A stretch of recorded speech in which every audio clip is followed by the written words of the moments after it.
1:30, and it is 1:31, so I will go ahead and get our meeting rolling here. Thank you everyone for joining today, the Thursday, February 3rd meeting of the Land Use and Natural Resources Committee. With that, I'll ask everyone if they'll please stand and join me in the Pledge of Allegiance. All right. I pledge allegiance to the flag of the United States of America and to the republic for which it stands, one nation, under God, indivisible, with liberty and justice for all. All right, thank you. Okay, we'll go ahead with roll call. Roll call. I'm just going to do a few housekeeping announcements. As you may have just heard, this meeting is being recorded. For our committee members, if you're not speaking, please be sure to mute yourself. And for any member of the public wishing to make a public comment, please use the raise your hand feature or press *9 if participating telephonically. Okay, directors, when I call your name, please indicate your presence. Director Bullihan? I'm here. Frost? Absent. Gallardo? Absent. Gore? Here. Harris? Here. Kennedy? Here. New? Here. West? Here. Vice Chair Baines? Present. Vice Chair Clark-Kretz? Here. And Chair Saragosa. Here. We have a quorum. All right, thank you. And I'll just say it's my honor to chair Lunar this year. And I know most of you are veterans here. I think I'm the newbie on the committee. So as I said, if you see something or you know something, just let me know if I miss something. So with that, we'll go ahead and jump into our agenda for today. We'll go ahead and move. Do we have any public communications? Start with that. No public comment. Okay, great. Thank you, Robert. So we'll go ahead and move on to the consent items. Anyone have any questions on items 1 or 2? I will move approval of the consent agenda. New moves for second. All right, thank you very much. We have a first and a second. Any comments? I will say I'm going to vote aye on 1, but 2, since I wasn't at that meeting, I will not vote on item 2. And with that, we'll go ahead with the roll call. All right, directors, when I call your name, please indicate your vote. Director Bullihan? Yes. Frost? Absent. Gallardo? Absent. Gore? Aye. Harris? Yes. Kennedy? Aye. New? Aye. West? Aye. Vice Chair Baines? Aye. Vice Chair Clark-Kretz? Yes. And Chair Saragosa. Aye. Motion carries. All right, thank you very much. So we will move on to our 1 action item for today, and that's item 3, and that's our Land Use and Natural Resource Committee charge and look ahead. And Mr. Holston has this item for us this afternoon. Thank you, Clint. Chair Saragosa.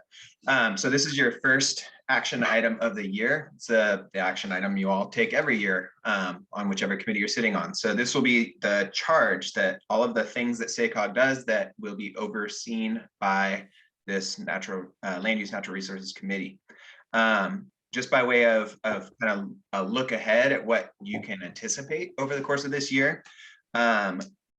Kind of new for the Lunar Committee, but also really exciting is we actually have a funding program that you'll be overseeing. So $38 million in Green Means Go funding from the state. You will be the lead committee for us as we develop the guidelines for that, as we go through evaluating projects and making funding awards later this year. So that will be a big effort, but beyond just the awarding of that funding, you're also overseeing just, SACOG's overall strategy in pursuing our land use, air quality, natural resources objectives. So standing up a Green Means Go program is more than just awarding the funding. We're hoping that this is kind of something we can operationalize, that we can get future funding for and continue. So you'll be setting a lot of precedent with your oversight this year, but also helping us kind of stand up an ongoing and lasting program. You're also going to continue to oversee the use of the REAP, what we call REAP 1.0. So that's the money that all of your jurisdictions got to help through your implementation of, or your updates of your housing elements, for some early work on green zones for Green Means Go. There is still some of that funding left. And so you'll be overseeing how we use that and how we continue to work with all of your staff to kind of help make good on all the commitments and promises and strategies in your housing elements.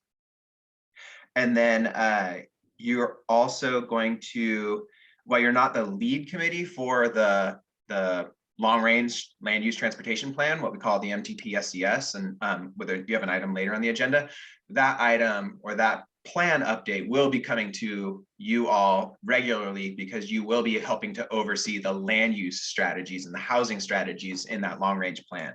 So you'll be seeing that on a very, very regular basis.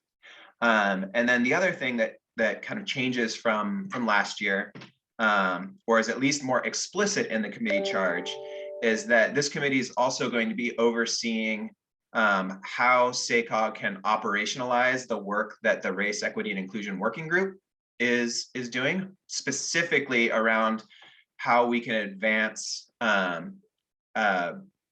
or find solutions to where we have disparities in housing opportunities and land use and access to opportunity for historically disenfranchised or disconnected or underrepresented communities. That will be an important part of the work that you're doing through all of your programs, through Green Means Go, through the long range transportation and land use plan, through our work to implement your housing element commitments.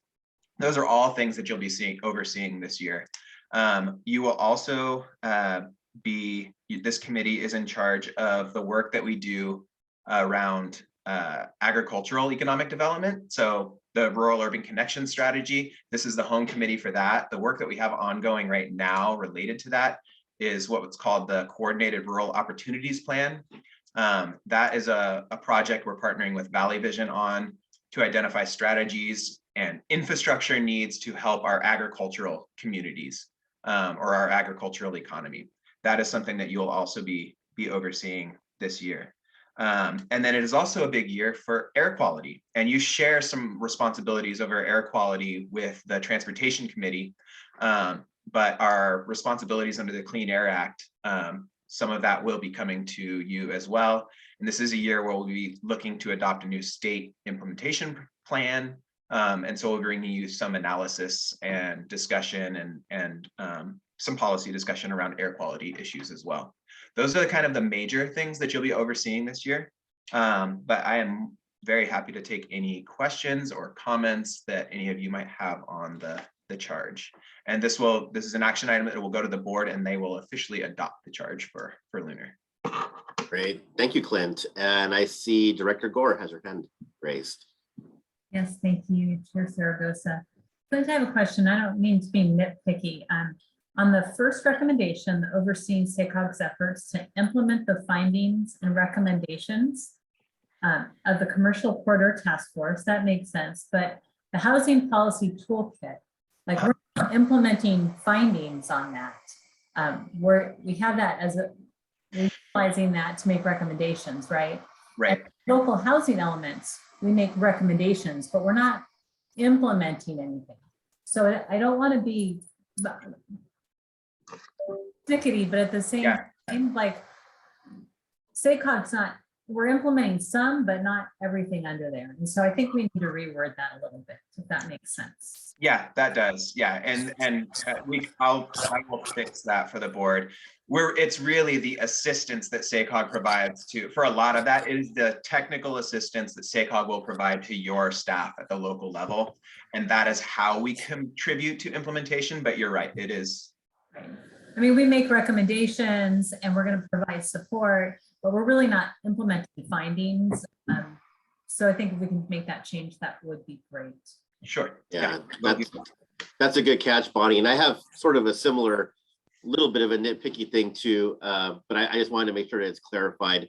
as we go forward. So in that first bullet, Clint, where it says, overseeing the execution of SACOG's 2022 work plan.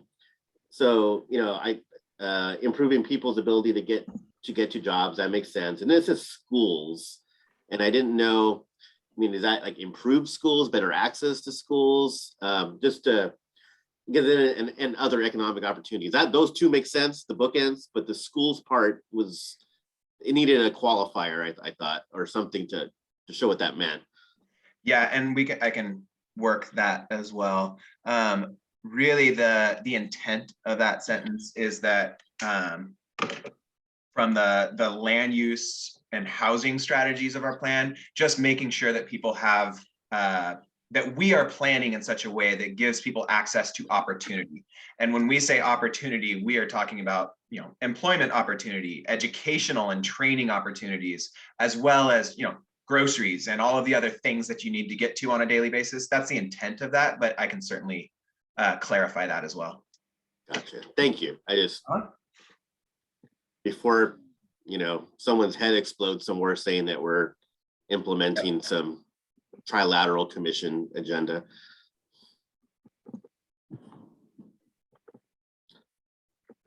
Okay, does any other directors have any questions, thoughts, or comments on this item? All right, seeing none. Robert, do we have any public comments? No public comment. All right, I'll close public comments and bring it back to the committee. This is an action item, so if we have anyone, I'll entertain a motion. I'm happy to move approval. I know we don't have Clint's direct changes, but I think with direction, I'm happy to move approval. And can you tell him we've been reading more than I did when I was chair? So. Sounds good. All right. And I see Vice Chair Baines, you have your hand raised. Just through the chair, I'd like to second that motion. Okay, great. Thank you. So we have a first and a second. Any further comments? Okay, seeing none. Roll call, please. Okay, directors, when I call your name, please indicate your vote. Director Boulahan, Yes. Frost, absent. Gallardo, absent. Gore, Yes. Harris, Yes. Kennedy, Aye. New, Aye. West, Yes. Vice Chair Baines, Aye. Vice Chair Clark Kretz, Aye. and Chair Saragosa. Aye. Motion carries. Thank you. And thank you, Clint, for working on those suggestions that we gave, just to clarify that language a bit. Yeah, you will see that reflected in the board, and then Chair Saragosa, if you'd like, I will take a crack at editing these and run them by you before we go ahead and forward them to the board. That'd be great. Thank you so much.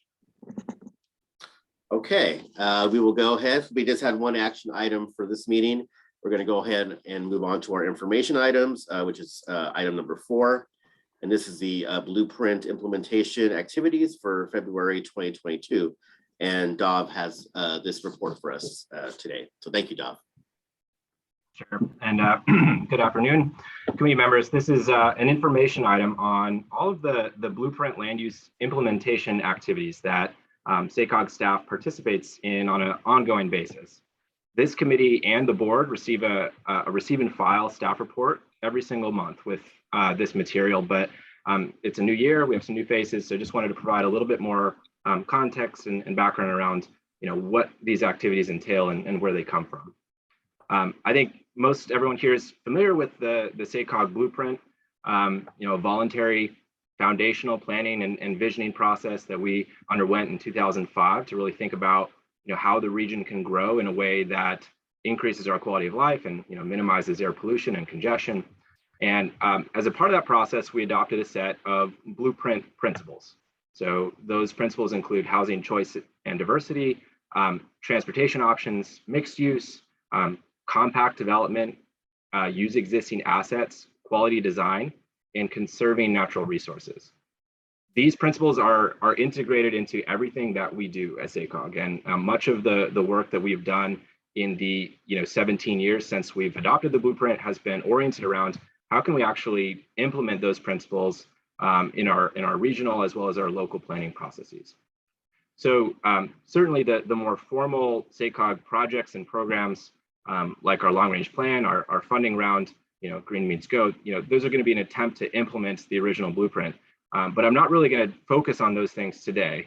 This item and the subsequent receive and file items is, or that this committee will receive every month, are more focused on the whole suite of activities, letters, outreach, technical assistance, you name it, that SACOG staff provides, again, on this ongoing basis in the name of implementing the blueprint, but isn't necessarily, part of a formal project or program. Because, we know that the work doesn't just stop when we adopt the plan or when we award the project for funding. It really requires this really intentional follow-through step. So in the discussion analysis section of the staff reports for this item, you're always going to see a bullet list of all of the activities that we did over the previous month. And one of the most common things you'll see in there is that SACOG provided one or more what we call MTPSCS consistency letters for a particular housing project. So one of the key parts of SB 375, which was modeled after our blueprint process and really helps shape our long-range plan, our MTPSCS, that you're going to hear a lot more about in this committee and actually in the next item, I believe, from Clint, is that certain types of housing and mixed-use projects can actually get some CEQA relief, some environmental review relief, if they meet certain conditions, including being consistent with our plan. So we offer a service where if a project applicant or a city or a county wants to confirm whether a project is consistent with our plan, we will use a worksheet and evaluate the project and actually provide a letter to the lead agency and the applicant that the project is indeed consistent with our plan. And then that letter is then used as a part of the CEQA review. We're one of the state leaders actually of using this CEQA streamlining device, but we are always really trying to advertise this more to our member agencies because it really can be a significant benefit. So as you'll see in the staff report for this particular item, in the last couple of months, we've provided 3 of these MTPSCS consistency letters to projects in the city of Sacramento. Another type of service that we provide are just general letters of support for state and federal grant applications as they come up for projects that we think help implement the blueprint. So in December, as examples, right, we provided a support letter for the Cedar Buttes Regional Land Trust in Yuba County, and then the Placer Land Trust in Placer County, of course, for a state grant program called the Sustainable Agricultural Lands Program. We also provided a letter of support for Yuba County's Friendship Park Beautification Project, which is an application for another grant program called the Clean California Local Grant Program.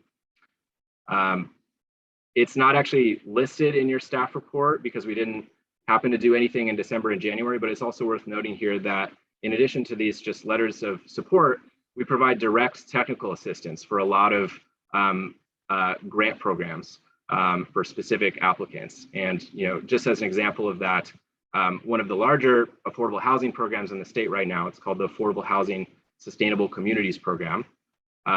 We provided direct technical assistance over the course of over a year to applicants, and actually had 2 projects in our region just awarded a total of $59 million, one in city of Sacramento and Yuba City. So this is, I think, a service that really is helpful.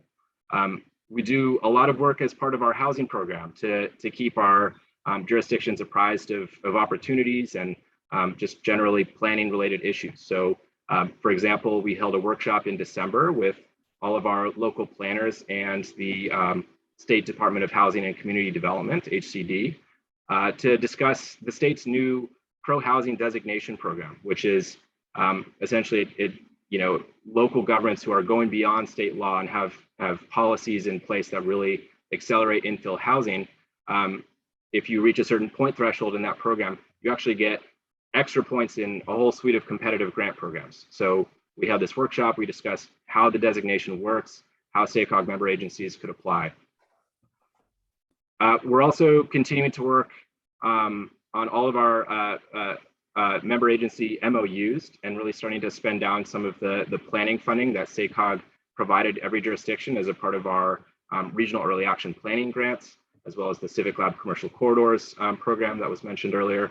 And then finally, as you recall from last month, we're continuing to work hand in hand with our member agencies that are still working to get into housing element compliance through, we're doing individual calls. We're providing a regional consultant and managing that contract to really get every one of our member agencies over the finish line for this 6th cycle housing element update. So all of that was happening a bit behind the scenes over December and January. As I mentioned, this is going to be a recurring receive and file item that you can see every month. This is sort of to track all of the things that SACOG staff is doing to implement the land use component of the blueprint. Thanks for your time, and happy to answer any questions you might have.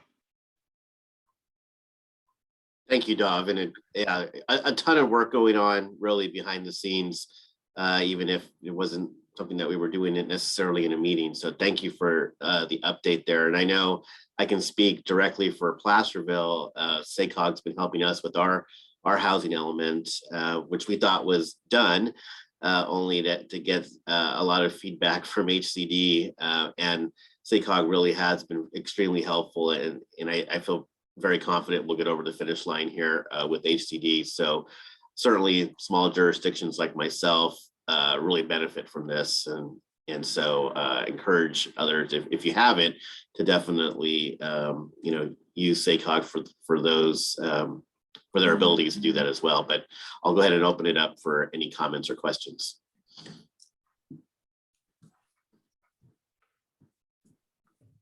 Seeing none. Robert, do we have any public comments on this item? No public comment. Okay, we'll go ahead and close public comments. Last chance. All right, seeing none. Dov, thank you so much. Thank you for the update, for all the work that you're doing, and we'll look forward to the next update. All right, we will go ahead and move on to our next information item, which is item number 5, and that is our policy framework for the 2024 blueprint. And Binu has this item for us today. So thank you, Binu. And I'm going to actually go ahead and take this. Binu couldn't make it, so I'm gonna do my best to fill her shoes. Let me. All right, sounds good, Clint. Thank you. Got a quick presentation here, and then I just want to make sure I leave plenty of room for any questions or discussion at the end. So you'll notice that the title of this item is Policy Framework for the 2024 Blueprint. And so as I get kicked off with this, this is our long range, our Metropolitan Transportation Plan and Sustainable Community Strategy, which is a mouthful to be able to say.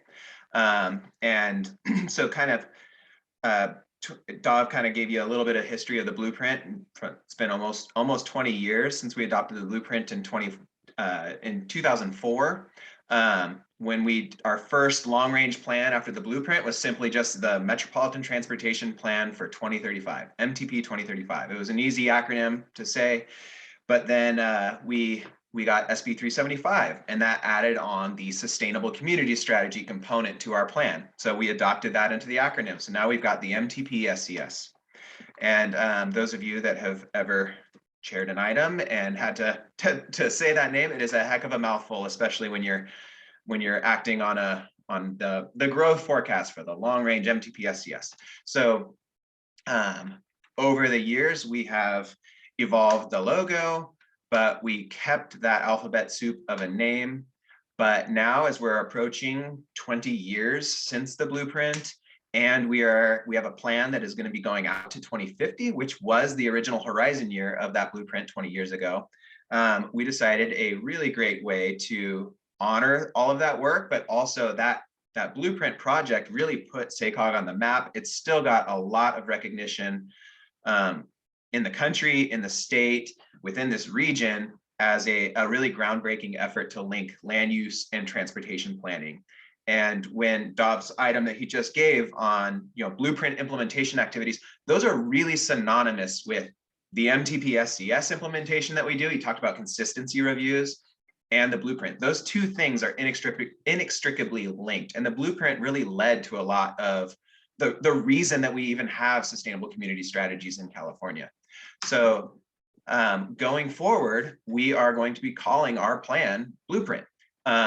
to distinguish it from the blueprint 20 years ago, if we need to refer to it as this plan update, it's the 2024 blueprint. As we get more comfortable with using that and understand that this is a continuation of this long path that SACOG and the region have been on, we will likely just drop that 2024, and this is the blueprint. So before I jump into the framework for this next plan update, just wanted to pause and just see if there was any reaction or questions just about that name change. I don't want to just blast past it if there is any thoughts on it.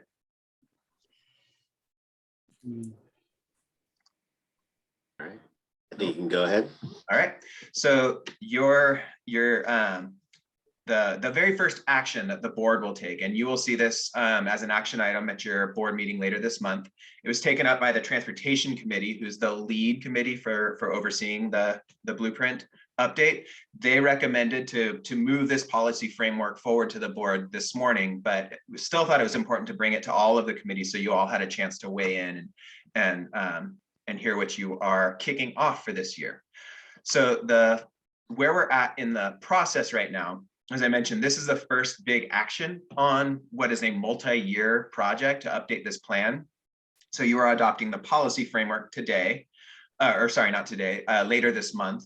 And then in the next couple of months, you'll be hearing more about how we plan to run our scenarios, or what we're calling pathways for this plan. So there's many different pathways we can take to get to the future of 2050. And so we'll be discussing that in the coming months. But today it's really setting the kind of high level overarching policy framework for what this plan is, as well as setting the growth projections. So how many new people and housing and jobs are we planning for over the next 3 decades? I mentioned this is a multi-year project. So everything you see here on this process chart, it's also linked in your staff report. It will take you right to our webpage where we have a process overview, and it walks through all of the phases of updating this plan.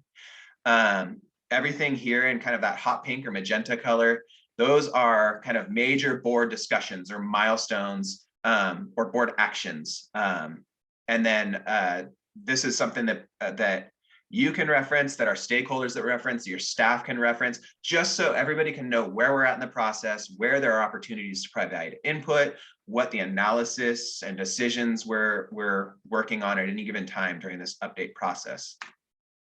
So what is the framework for the blueprint?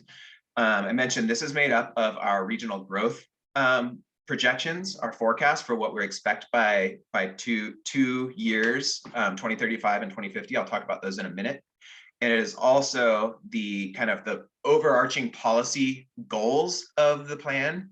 And those goals will be how we structure and how we organize a lot of the discussions that come before the board and before the committees throughout this plan update. And then it's also, we included our outreach and engagement strategy, which is a requirement of the plan, but we want to go beyond just what is required. We don't want to rubber stamp or check the box on our outreach and engagement. So I'll talk about that as well.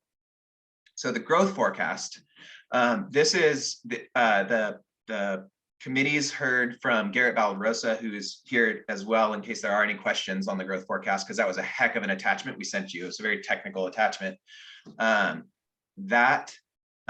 Those growth projections are for the population, the housing, and the employment for horizon year of 2050, which is what the plan will go out to, but also for that interim year of 2035. And 2035 is the year that the state has given us that 19% greenhouse gas target, greenhouse gas reduction target. So that is still a critical year in this plan update, and still something that we will be having discussions about how we can achieve that greenhouse gas target.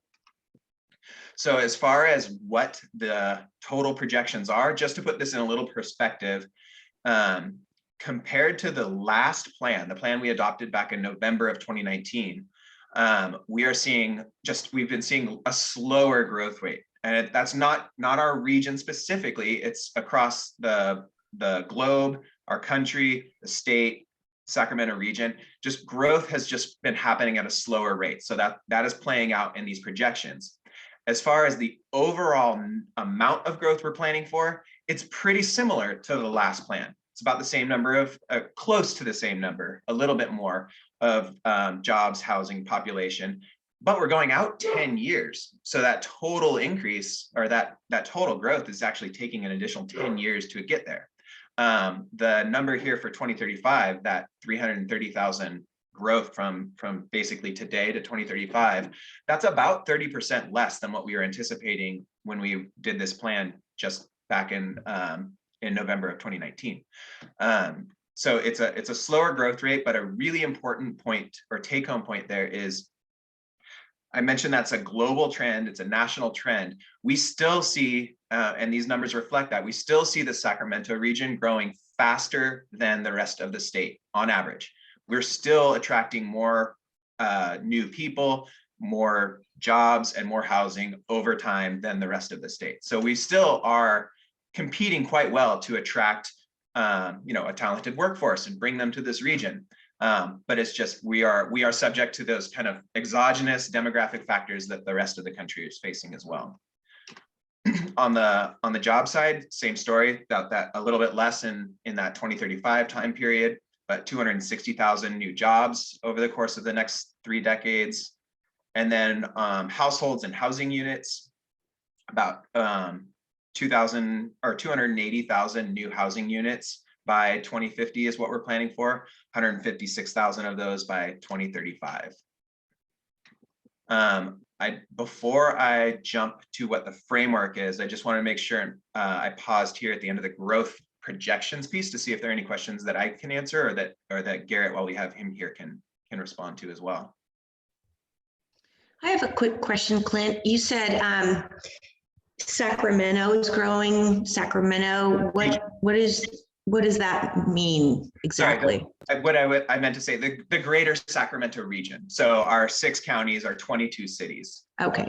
We still see growth across our entire Sacramento region, the SACOG region, growing faster than the rest of the state. Okay. You're gonna have jurisdictions that are growing faster than others in the region, and these numbers are regional totals right now.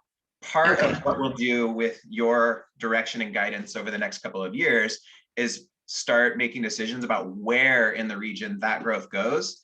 And that is driven by both your local policies and regulations, by economic trends in the region, but also by strategies, by a regional cohesive growth strategy. So that kind of where this pans out across the region is what you'll be doing as a major part of this plan update. Yeah, that'll be super interesting to see, sort of doing a deeper dive into that across that whole area. Thank you. Mm-hmm.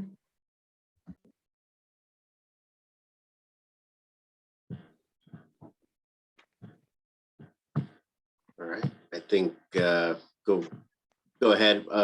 You can keep going, Clint. We can always come back if thoughts occur. So jumping into the kind of the overarching policy objectives or goals of this plan. So we are, and Binu, who's managing this update of the plan, brought this triple bottom line framework to you towards the end of last year. That is the framework that we are carrying forward through this plan update. So that is equity, economy, and environment. The 3 E's.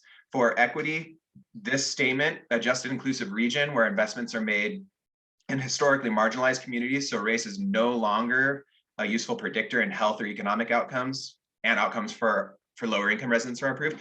That is pulled directly from the racial equity statement being led and that has been endorsed by the board's race equity inclusion working group.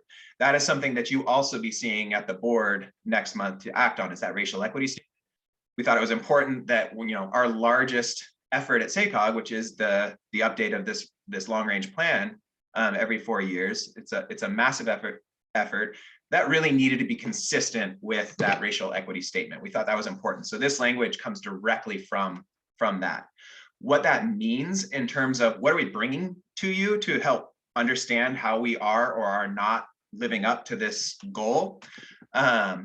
We are kind of on the heels of the housing elements that you have all updated, which are planning in such a way that we can accommodate, the lower income, moderate income, higher income households, right? That was part of your job, your housing element job, as you were updating those in relation to the regional housing needs allocation. We also want to make sure that we're continuing that effort and building in strategies into our plan to make sure that we're bringing both capital A affordable and lowercase a affordable and attainable housing to the parts of our region that have, and this gets to the charge, that have good access to opportunity, that have access to educational opportunities, to jobs, because where people grow up and the opportunities you're exposed to as you're growing up make huge differences on life outcomes. And making sure that we have an inclusive region where people can live close to those opportunities is critically important. That, as it is important for anyone whose kids are growing up here and they want their kids to be able to live in the community where they grew up. Oftentimes they get priced out by the time they're ready to buy a house. Those are really important components of how we can advance an inclusive land use strategy in this plan. We also want to look at where there might be disparities in safety and public health metrics. Where are crashes happening? Where is exposure to toxic air contaminants happening just because of proximity to major roads and things like that? We want to understand where disparities exist, particularly where they exist among racial lines or income lines. And then we want to make sure we've got a strategy to invest to correct those disparities. So that would be another way that we would further the conversation on this equity goal. When it comes to economy, and these lists, these things that I'm listing, these are not exhaustive. These are kind of some highlights of how we're going to try to advance on these, but these are not exhaustive lists of all of the strategies that are going to be necessary to advance these goals, and they're not exhaustive of the conversations that you'll have over the next couple of years either. On economy, this statement is drawn very much from the regional economic prosperity strategy that SACOG and the Greater Sacramento Economic Council, Valley Vision, the Sacramento Chamber of Commerce, and now the Asian Chamber all worked on over the last couple of years ago now. The focus of this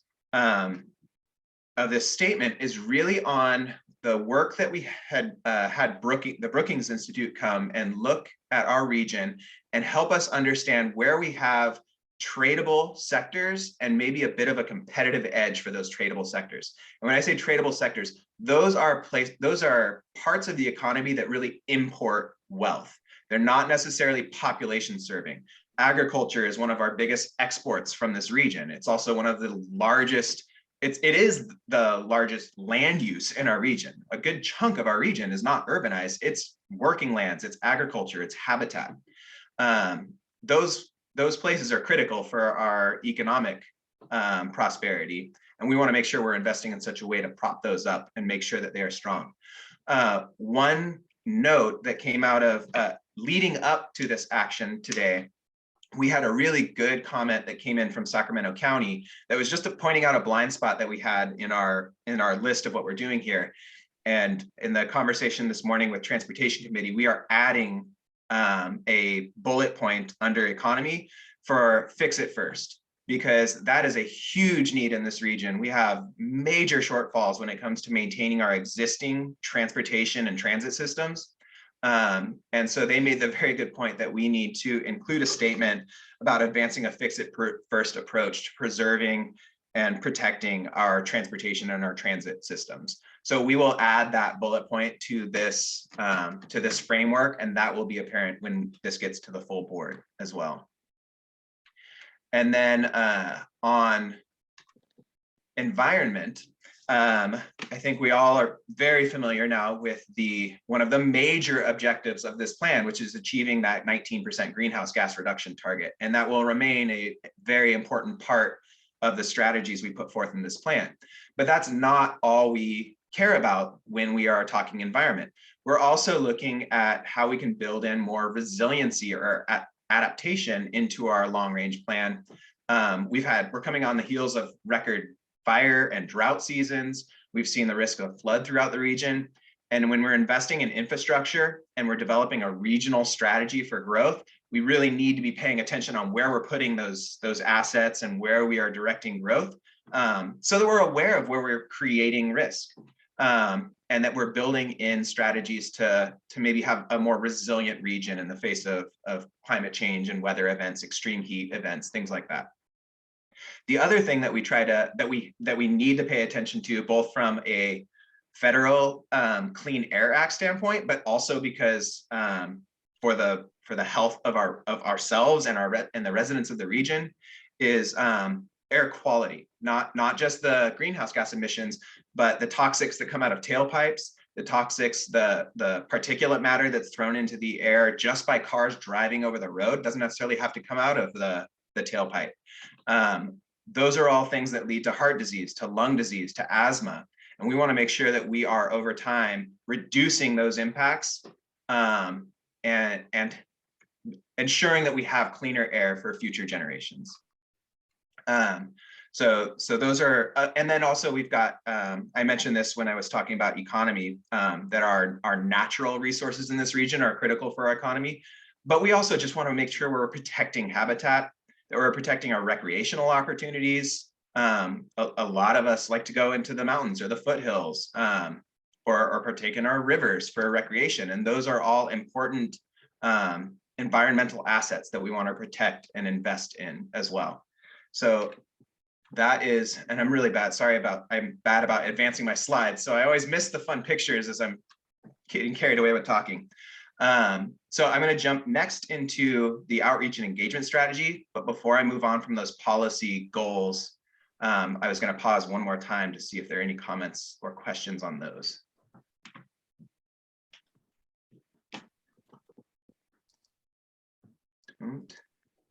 Looks like that is a go ahead and proceed. I will proceed.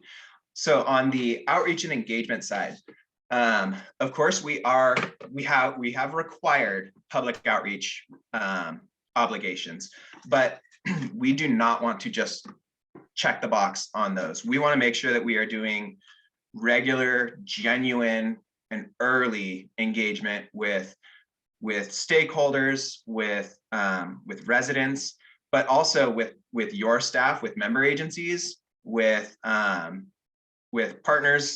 around the region, with community-based organizations. We want to make sure that we provide many pathways to providing input in this plan, but also have a mechanism where we can close the loop so that when people do provide input, they can see how that input influenced the plan, how that we took it seriously. We didn't just file it away in a public comments record that we'll publish at the end. We want to give a feedback loop to show how we're doing this. Part of the strategy, and you have one of your attachments kind of walks through 4 primary strategies with a set of tasks underneath. This is intended to be a very nimble document. This is not, we don't expect this to stay static throughout the whole plan. We will adapt it as things change, but largely the strategies are to begin engagement early. When it comes to other elected officials outside of just the SACOG board, we have a requirement to have what are called elected official information sessions, but that typically comes so late in the process, it often doesn't leave time for discourse and input. It's kind of a report, this is what we've got, and we're about to adopt this thing, and we're going to give you some information on it, but there's not oftentimes enough time to adapt to input. So one of the things we are trying to or would like to commit to doing in this plan is, if you want the the blueprint team, or you want James to come to a council meeting, a supervisor meeting, a commission meeting, or if you have groups that you work with that could weigh in on our plan or would be interested in our plan, we want to make sure that we're getting out and offering presentations to them, offering them pathways to provide input. We also want to make sure when we do our actual public workshops that we're not just holding those, in a government hall someplace where somebody has to come after work and spend time listening to us give presentations and then give input. Similar to what we've done in previous plans, we want to go to community events where people already are. And what we've done in the past is what we call pop-up workshops, where we'll set up a series of boards and some information, and we'll have staff there at a farmer's market or at a food truck event or at a community fair. Or very importantly, if your local jurisdiction is doing outreach for something that's a general plan update or anything that you're doing outreach on, we do not want to show up in your community and have a workshop that could confuse residents because you're also running something in parallel. So we will work with your staff to make sure if you have something going on, maybe we can leverage that opportunity and we can go in on it together.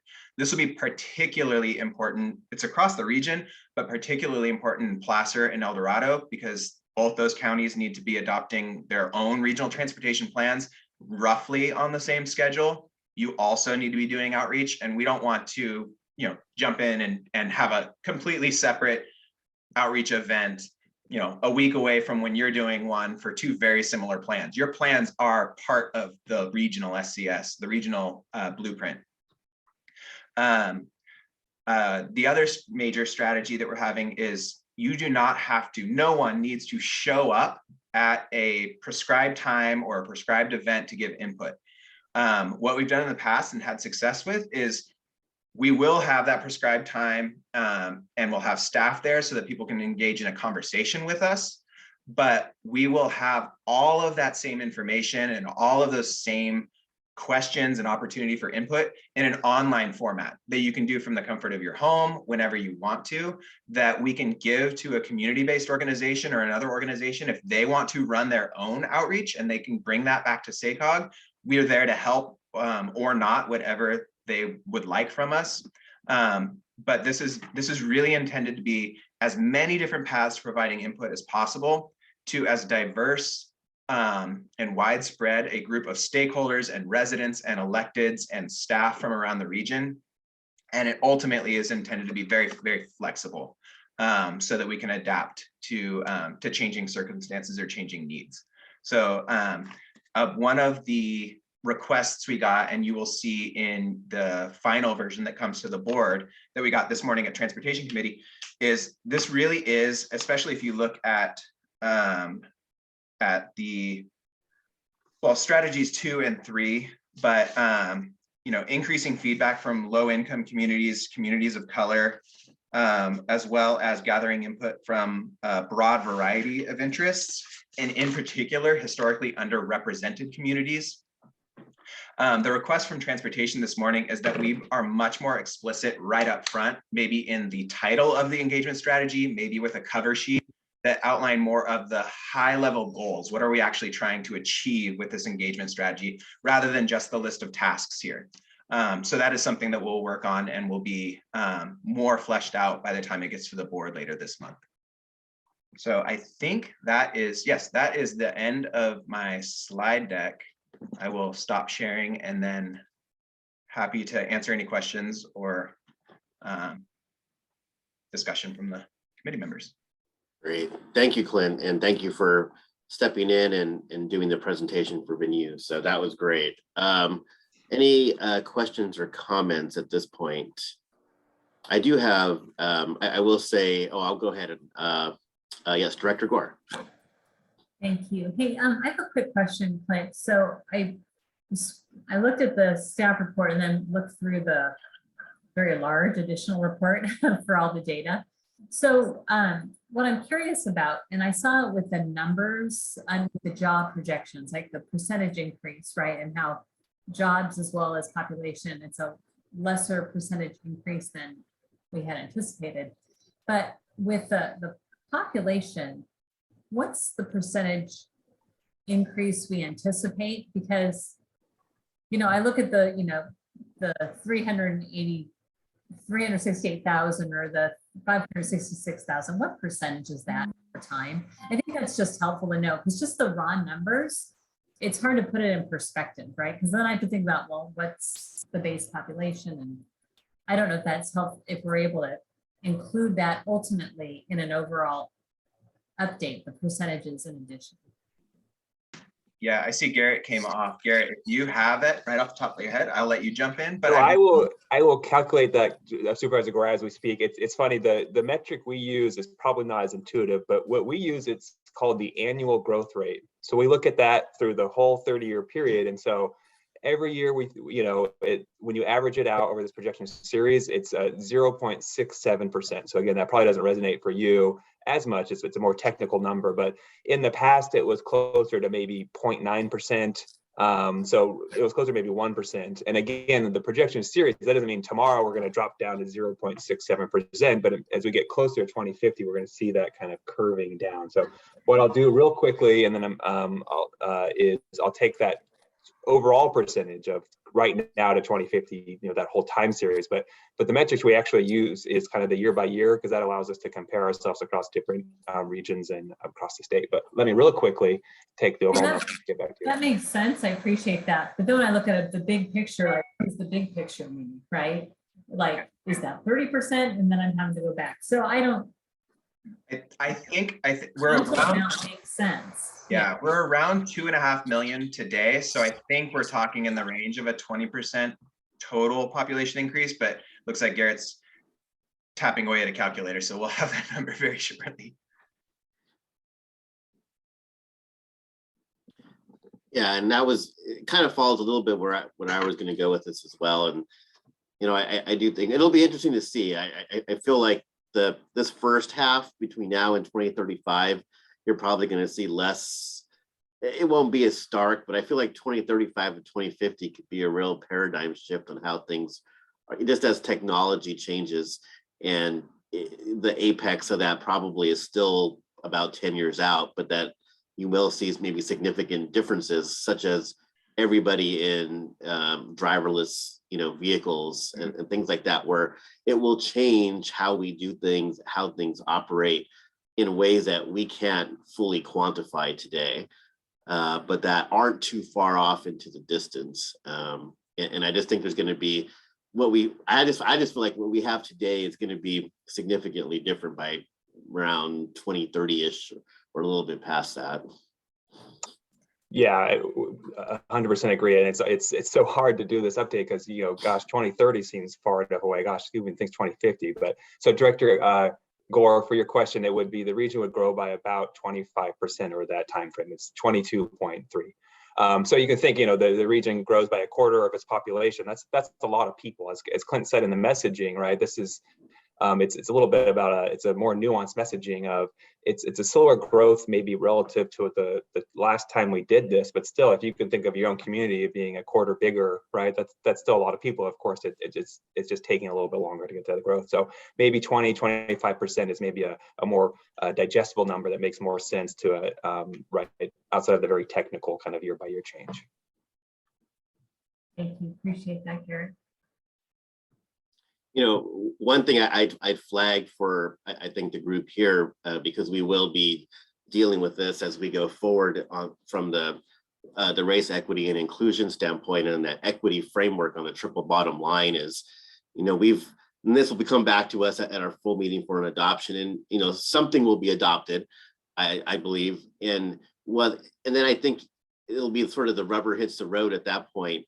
About how we go towards implementation of that. It's one thing to adopt something, and then it's another thing to do implementation as you go forward, and what that means, as you start to program dollars. And so, it's something for us that will have a hand in that to really look at it and see, how we go about that in a way that does that fulfills what we want to do. Because I could see that becoming potentially very charged as we go forward. So just something for, I think, everyone to think about as we go forward. Any other comments or questions for Clint? All right, we'll go ahead and open it up for public comment. There's no public comment. Okay, we'll bring it back. Final call for any questions or comments. All right, seeing none. Clint, thank you for the presentation. Looking forward, as we move forward on all fronts here. And again, as I said, I think as we get to that REI portion, that's going to be the big difference, I think, than what we've done before on that triple bottom line. So it'll be something new for us to program with, and as well to, as a policy perspective on how we approach that. So thank you. Thank you. Okay, moving along. we'll go to our information item number 6, which is our prioritization metrics for Sacramento Region Parks and Trails Strategic Development Plan. And Ms. Cacciatore has this for us this afternoon. So thank you, Victoria. Good afternoon. Victoria Cacciatore, the project manager for the Sacramento Region Parks and Trails Strategic Development Plan. And today I am here to request policy direction from you for how we will approach prioritizing planned segments of the regional trail network. As a quick one-sentence recap, SACOG is leading the development of the 6-county regional trail network that will connect communities to each other and also connect residents to important destinations that support economic vitality, sustainable transportation, and create equitable access to these transportation amenities. So for the prioritization framework today, we're going to use any guidance provided by you today and also by the Transportation Committee. Use that to work with local agency staff, planning partners, the Youth Leadership Academy, and other interested parties to refine the prioritization criteria and methodology before we bring back a final recommendation for board approval in April. The April prioritization criteria that we would be asking for approval on is what we will then use to develop a draft action plan that we will bring it back in May and then look to wrap up the planning part as we identify our strategic plan for implementing the trail network. We'll look to have the final adoption of the action plan in June. So back to what we're talking about today, though, that whole look ahead aside. Staff looked at our prior work with partners, the values that were discussed from the public survey last year about where people want their trails to connect them to, our learnings from developing the connected regional trail network, and early feedback from board members. We used all of that information to outline a 2-part qualitative prioritization process. And our proposal is that we would use this 2-part process to identify projects that are going to advance our region towards the 6 goals of the regional trail network and also towards active mode network goals, and then use it to then group projects into buckets for an action plan that'll jumpstart the trail network development. And our result from this 2-phase prioritization would be an implementation plan, both for the immediate term, so say a 0 to 5 year term, and then also intermediate term, so say 5 to 10 years, and then also what is further out as far as the actions we should work towards as a region to implement the connected regional trail network. So the prioritization metrics that you'll see outlined in attachment D are qualitative, so looking for yes, no answers instead of developing hard numbers. And this is in large part due because we have incomplete information behind many of these projects. This reflects the different development stages that planned trails are in from county to county, from city to city. One of the reasons that we undertook this planning process in the first place is that we knew there was work ahead, that there wasn't a clear and easy way to connect all of the communities in our region. And as such, some of the key connections that are identified in the draft regional network are not in adopted plans. Others are from older plans where the analysis needs to be updated. And then others still are much more developed as trail concepts, and perhaps they just need money to put a shovel to the ground and get started. So as I mentioned, the criteria are outlined in attachment B. The first part where you'll see qualitative metrics that are connected to the regional trail network goals are an adaptation of the trail performance language that we used to shape the original trail network.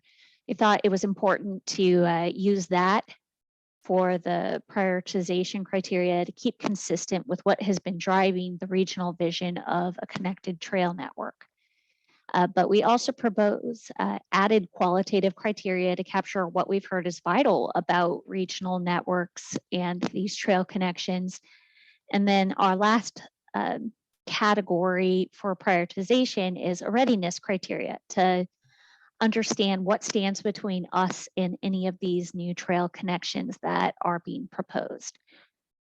So I would turn it back to you now as we ask, is this the right direction that we could take for prioritization of trail projects? Are we missing any important questions as we develop the priorities and action plan for the regional trail network? And then lastly, if you have any thoughts on how we would weigh these goals to develop the action plan for implementing the network. Great. Thank you, Victoria. Thank you. We'll go ahead and open it up. I did have a question myself, or really not a question. It is a question. In terms of the split, the 75-25, I just was wondering the thought process behind that. And I don't, not necessarily questioning it, but just trying to get a better sense of it. Because I know we're talking about a regionalization of trails, but then we've only, the regionalization part of it, we're only scoring at the lower end of the 25%. So I just wanted to get some feedback on that, on the how that was broken out. I would say that the split between 75%, 25% was to, like, in one part, provide you some food for thought of how would you feel about 3/4 of the prioritization going towards trail network specific goals, and then identifying the remaining quarter for it. So it's following the idea that the heaviest influence of the prioritization would be on implementing the goals of the regional trail network specifically, but then leaving space still for these additional considerations that we know are very important as we create the connections that everybody is very interested in seeing. Because I think also we know that there is a potential for, if you are looking just at the goals that are identified specific to the regional trail network, there's a potential for it to be weighted more heavily toward population centers. And yet we also know that having a trail network that's entirely encompassed within one city falls short of where we want to be as a region. So we were trying to find that balance and looking to the committees today for input on whether that's an appropriate balance or whether you think some adjustments might be needed. Great. Thank you, Victoria. Yeah, go ahead, Director Gore. Gosh, I don't usually ask all these questions. You have the time now because you Right, not focusing on the agenda. Question as far as phase 1 and phase 2 prioritization, right? So is the idea, I mean, there's probably funding for phase 1 and then there's funding for phase 2. Is that what may happen, or what's the difference between phase 1 prioritization and phase 2? And maybe you said it and I didn't hear it. So what we envision to be the difference between is that they are 2 stages of generating one set of recommendations for how we move forward with the plan. So the first phase is focused on what is the performance potential of the projects that we're discussing. What is the role of that project within a regional trail network? Phase 2 is meant to represent the very real hurdles that stand between us and getting that project implemented. We know that every project, every county is at a very different place in these. Some counties have more fully developed trail visions and plans, and like for some areas have even started environmental on different segments of trails.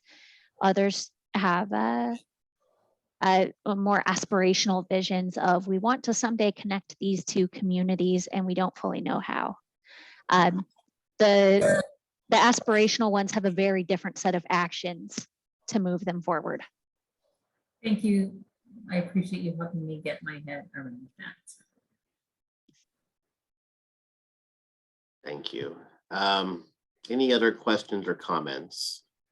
I know I'm still wrapping my head around the numbers. I could see where maybe the regionalization could, have a higher scoring mechanism, if that's the overarching goal we're trying to get to.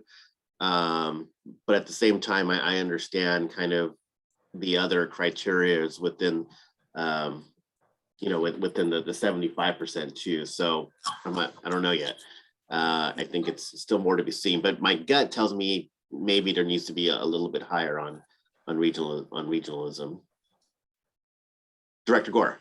So I was thinking about that as well, Michael, and then I thought about how, right, just to actually get a portion even built is so important, and sometimes it's harder to get the connections, but even to get a portion built is really important. You wouldn't want to keep something from being built. It's true. You're hung up on one portion of a jurisdiction or an old rail line or something like that. So I thought that at first, and then as Victoria was explaining, I thought, well, you want to get some of this built, and some of it's going to take a lot longer based on how difficult it is to make those connections between. That's a good point, Director Gore, because you're right. If you have something in Folsom and then you got something built in El Dorado Hills, and maybe when those two are realized, you get that portion that then connects those two areas together versus trying to string everything together for those two projects. That's true. Yes, Director Harris.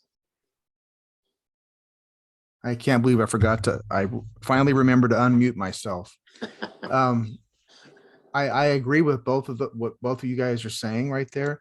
But if there was a plan in place that did happen from the get-go, did happen to connect two areas, I would almost hate to take points away by way of the weighted percentage if a couple communities got together and had a plan that connected two different cities or two different communities already, rather than wait to fill the gap. I mean, it's gonna score plenty anyway when we do that in other avenues, but there's some consideration there too if we have somebody who from out the gate has something that's connective.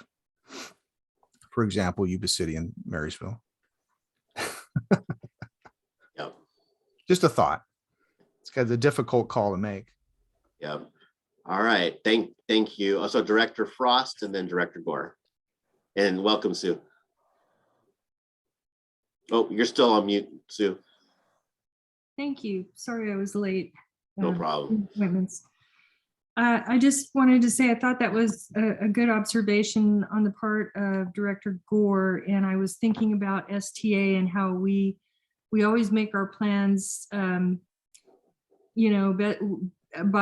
basically by who thinks they're going to be ready, but sometimes we actually have to delay projects because they're not ready and put someone else in there for that money that year. And so it does, especially with trails, the public process that you have to go through can sometimes be significantly challenging. We had the best laid plans in Citrus Heights for a beautiful trail that would go around the entire creek system of the city, and it would have been a beautiful amenity, but the public wasn't ready after 20 years of having their backyard up to the creek, having a trail in that area. And so it was really the public areas that we ended up starting with, knowing that it may take time and turnover of property owners, or it just may take time to make that happen. And so I think the quickest path to getting the trail system as a whole done is to go after they call it sometimes in planning, the low hanging fruit.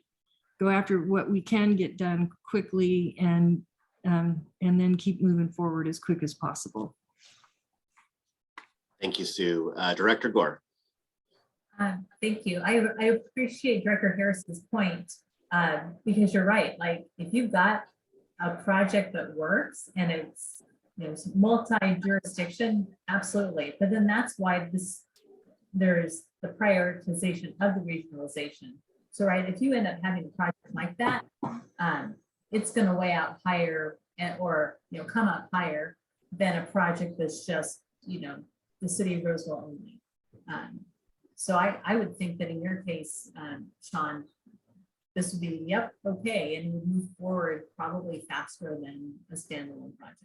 You know, thank you for that, Bonnie. I also, like I said, I appreciate your perspective on your initial thoughts too, but one thing to consider, I think we've all experienced before, is when you have the so-called low-hanging fruit and it's accomplished, and then you have the folks that maybe not quite, might not be as a populated area, that the folks that live within that gap, they're going to be kind of underrepresented, or they're not going to be the squeaky wheel because they don't have the juice behind them as we do in the bigger areas. And so therefore that's going to go years without that gap being filled. So if we can encourage people by way of the scoring system to implement and hardwire that gap into their plans to begin with, if possible, it might help fulfill that regional vision that we have from the beginning. Just a thought, just a mindset. We've all seen that happen before in some way or another. Thank you, Sean. Director New. Thank you. I'm sure you're all aware that Winters is a pretty small community, and at this time we don't have a lot of trails, but we have at least a start of a trail. But what we would like to see, at least I've been pushing, and I think it's true that both Woodland and Davis would appreciate the fact that if we could develop the connecting trails between Woodland and Davis, if you get to Davis, then you can get the path into Land Park and all that area, and we can travel out from there. But from the regional aspect, that's something that I think is important for us. And so I'm pretty favorable with the regional percentage that you've picked out. Thanks. Thank you, Director. Director Gallardo. Thanks, guys. I apologize, I'm in late too, had a little technology trouble. But I just really want to encourage the connection piece, because I look at, you know, of course, we're looking at our own communities, and I look at Rockland, and we know what percentages of our folks commute to Roseville for work every day. And I also looking at Sierra College. I just think we could truly get cars off the road. So I think that's really a priority for me, is how we can connect to each other's communities and get some cars off the road. Good.